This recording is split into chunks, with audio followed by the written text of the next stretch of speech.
Halo guys, selamat sore. Happy weekend ya, dikit lagi ya. Selagi menyambut weekend, kita coba bahas lagi si Boros ya. Ini gue dapet info bintang 5, ungu 5, awakennya, sama ultra ultinya ya. Oke, langsung saja tanpa basa-basi. Oh ya, nanti sekalian gue akan bahas sedikit mengenai ide tim line up yang gue post ya. Oke, langsung saja. Menyingkir dulu Black Spell.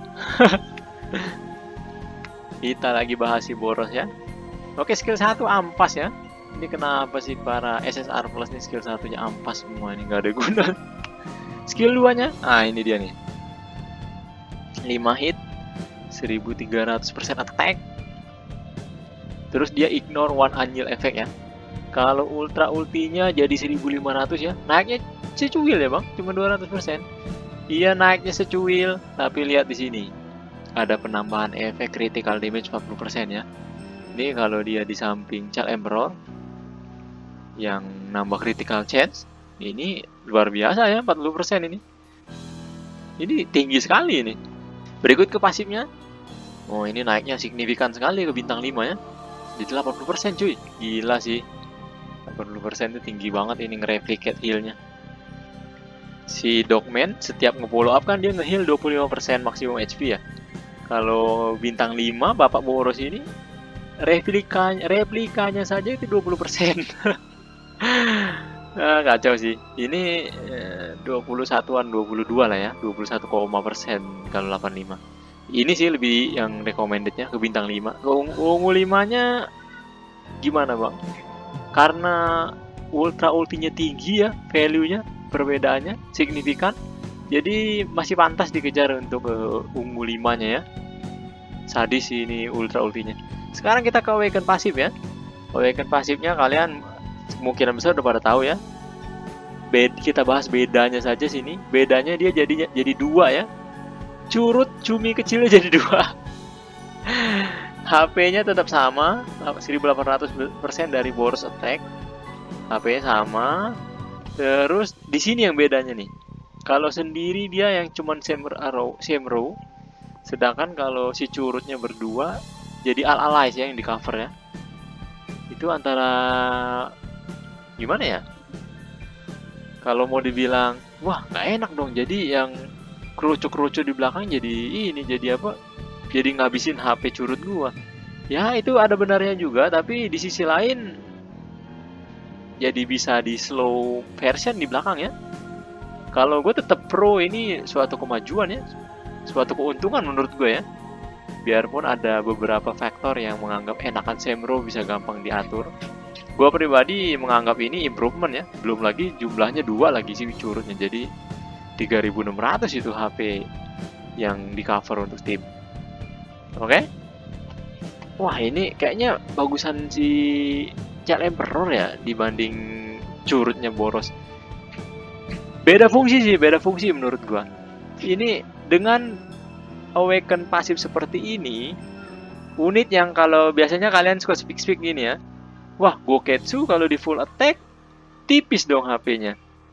Nggak enakan Genos. Genos di build HP, damage output tinggi, tebel. Itu jadi tidak berlaku oleh si Boros ya. Kalian full build attack si Boros ini tetap tebel dia jatuhnya. Kira-kira gitu ya. Ini ya. Jadi ini tetap bagaimanapun mengingat borosnya damage outputnya tinggi, ini tetap signifikan ya. Jangan lupa 30% dari 1800 itu 540% ya. 30% dari 1800 itu 540%. Itu kali 2 jadi 1080% itu damage ke random unitnya. Jadi tetap bagus ya, ini tetap tinggi ya, tetap OP dia ya. Nanti gua akan bikin tier list video setelah ini. Oke?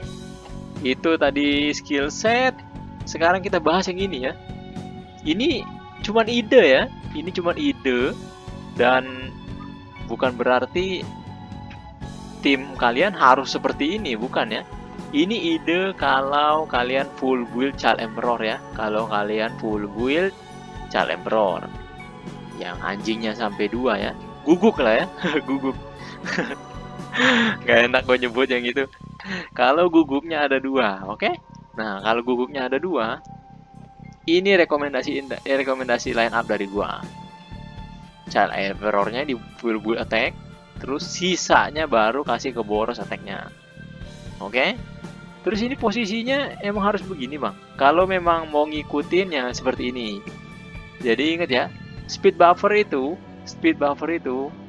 akan bikin 2 unit yang di satu jalur sama dia, speednya kira-kira 90% dari dia atau 95%. Jadi karena si Child Emperor dari si boros ini sama speednya hasil akhirnya, yang di atas yang jalan duluan. Itulah kenapa gue taruh si Child Emperor di atas. Kalau kalian mau taruh si Sonicnya di atas ini nggak apa-apa, yang penting intinya si Child Emperor-nya di atas dari boros. Karena Child Emperor-nya kalian full build ya, dengan kata lain ultra ulti dan lain-lain gitu kira-kira. Atau attack-nya tertinggi. Jadi dia ulti duluan, setelah dia ulti duluan, baru si boros. Gitu guys, oke? Ini juga sama, Jadi si Bakuzan duluan, baru si Bom yang jalan. Bakuzannya full HP juga nggak masalah, karena Bakuzan hanya untuk jadi revival unit yang dia bukan anjil ya, dia return to battle, jadi nggak ke tackle sama si boros untuk menjamin 2 guguk kalian follow up ya. 2 guguk ini 400% loh, ini signifikan ya. Yang kedua ya Sonic dan Amai, full build speed di Sonic, udah jor-joran speednya di Sonic. Terus Amai seadanya saja, bintang 1 bintang 2 juga oke kok ininya apa di speed gearnya. Lah, berarti ntar kalah dong Amai kita sama Sonic musuh. Ya pasti kalah. Amai sama Sonic mau gimana? Sonic bisa muterin Amai 7 kali juga Amai juga nggak sadar. Nah, jadi nggak guna dong pakai Amai. Amai di sini fungsinya untuk memastikan atau meningkatkan chance baris kedua kalian jalan lebih dulu dari baris kedua musuh. 3 orang lebih cepat aja dengan 3 orang yang lain, itu bedanya udah 400% kali 3 ya. Ingat ini konteksnya, ini kita bicara kalau kalian punya 2 guguk ya. Kalau kalian punya 2 guguk, kalau punya 1 guguk ya beda lagi cerita itu. Seperti itu, oke? Itu fungsinya di sini ya. Kalau mau dibikin Amai juga mengalahkan Sonic musuh ya silakan. Itu gue jujur sih nggak sanggup ya. Bintangnya harus bintang Kejora itu. Ini minimal untuk meningkatkan persentase baris 2 kalian speednya lebih unggul dari baris 2 musuh. Ya nggak usah muluk-muluk menang speed sama Sonic musuh juga gitu. Oke, itu tadi nggak harus. Nah ini contoh lagi yang lain. Contoh yang ini bila mana kalian justru nge-full build-nya si boros. Kalau kalian nge-full build-nya si boros, bisa seperti ini posisinya ya. Boros yang full attack, jor-joran attack-nya di boros semua. Terus si Gale yang bonus attack kedua ya. Gale nggak usah pakai speed tinggi banget, yang penting pastiin aja dia nomor 4 di speed ya. Kalau mau ditinggiin speednya silakan, tapi gue saranin nggak usah ya, santai aja. Lah nanti gimana bang? Santai aja kalau borosnya tinggi karena di cover defense-nya tinggi banget. Belum lagi kalau kalian full build boros, kemungkinan besar 2 mati di sini ya. Jadi tinggal 4 yang kalian lawan. Kira-kira seperti itu ya. Asalkan Sonic kalian full build speed. Terus ini karena Child Emperor di atas, berarti Child Emperor tetap duluan bang. Child Emperor aja duluan karena unit-unit macam Child Emperor ini nge-cut maksimum HP 20% pun lumayan ya. Jadi memastikan si boros nge-kill si yang bawah ini. Kira-kira seperti itu. Jadi 2 unit mati, tinggal 4. Gale-nya santai aja, nge-follow up ting ting ting ting seperti itu. Habis itu pas Gale-nya udah masuk jalan, disetun sama dia. Kalau Gale yang kesetun pun tetap untung di kalian karena 3 orang ini jadi berkurang persentase kestunnya. Kira-kira seperti itu. Jadi santai aja di bagian Gale-nya.